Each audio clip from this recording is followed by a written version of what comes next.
اس سے پہلے چند گزارشات ہیں جو وی لاگ میں آگے اس کا حصہ بنتی چلی جائیں گی۔ صدر کے پاس اسمبلیاں توڑنے کے اختیارات آرٹیکل یا شک 58(2)B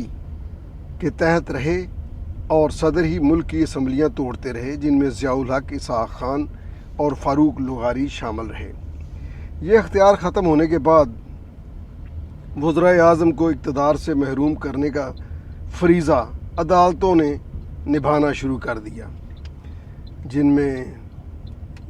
وزرائے اعظم سید یوسف رضا گیلانی، میاں محمد نواز شریف صاحب شامل رہے۔ گویا مولانا فضل الرحمان نے سچ کہا تھا کہ 58(2) ختم ہونے کے بعد یہ کام اب عدلیہ کرتی ہے، مگر